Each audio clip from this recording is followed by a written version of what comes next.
नमस्कार, आप देख रहे हैं आईमा मीडिया। झारखंड मुक्ति मोर्चा के प्रमुख और झारखंड के मुख्यमंत्री हेमंत सोरेन लंदन में थे जिस समय उनके पिता स्वर्गीय शिबू सोरेन को पद्म भूषण देने की घोषणा हुई। हेमंत सोरेन दावोस गए थे, जहां से लौटते हुए लंदन में रुके और वहां आदिवासी अस्मिता से जुड़े कई कार्यक्रमों में हिस्सा लिया।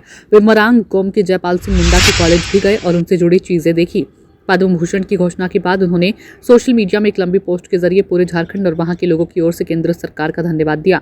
उनके भाई बसंत सोरेन ने भी केंद्र सरकार का धन्यवाद दिया। ये भाजपा केंद्र की नरेंद्र मोदी सरकार और जेएमएम के बीच बर्फ पिघलने का संकेत माना जा रहा है। हालांकि प्रदेश भाजपा नेताओं ने हेमंत पर हमले जारी रखे हैं। नेता प्रतिपक्ष बाबूलाल मरांडी ने इस बात के लिए हमला किया कि गणतंत्र दिवस के दिन हेमंत झारखंड में नहीं थे, जबकि ये परंपरा रही कि मुख्यमंत्री उस दिन दुमका में झंडा फहराते हैं। इतना ही नहीं, बाबूलाल मरांडी ने शिबू सोरेन को पद्म भूषण देने पर कोई सोशल मीडिया पोस्ट नहीं लिखी। उन्होंने झारखंड वासियों को बधाई नहीं दी और न प्रधानमंत्री को धन्यवाद किया है।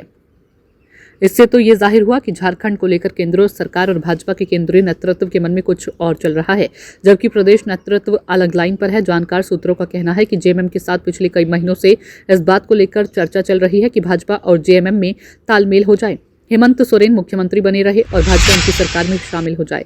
शिबू सोरेन को पद्म भूषण दिए जाने को उससे ही जोड़कर देखा जा रहा है। हालांकि इसका एक तात्कालिक कारण तो यह है कि पश्चिम बंगाल और असम में अगले 3 महीने में विधानसभा के चुनाव होने वाले हैं और इन दोनों राज्यों में अच्छी खासी आदिवासी आबादी है। उसमें भी संथाल आदिवासियों की संख्या सबसे ज्यादा है। ध्यान रहे, हेमंत सोरेन ने केंद्र सरकार को धन्यवाद देते हुए यह भी कहा कि शिबू सोरेन का सम्मान देश के सभी जनजातीय समूहों का सम्मान है। निश्चित रूप से बंगाल और असम के चुनाव प्रचार में प्रधानमंत्री इस मुद्दे को उठाएंगे और शिबू सोरेन को सम्मान दिए जाने का जिक्र करेंगे।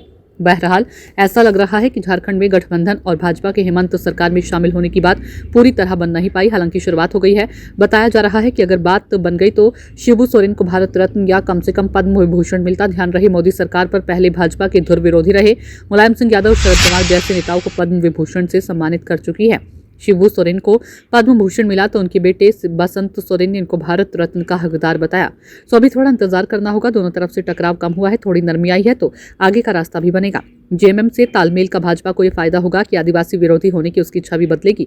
दूसरी ओर जेएमएम को यह फायदा बताया जा रहा है कि हेमंत सोरेन और परिवार के अन्य सदस्यों के सिर पर लटकी केंद्रीय एजेंसियों की तलवार हटेगी और राज्य को केंद्रीय मदद मिलनी शुरू होगी, जिससे ठहरे हुए विकास कार्य शुरू होंगे। जहां तक कि ईसाई और मुस्लिम वोट का सवाल है तो जेएमएम के नेता पूरे भरोसे में है कि वह वोट कहीं नहीं जा रहा है।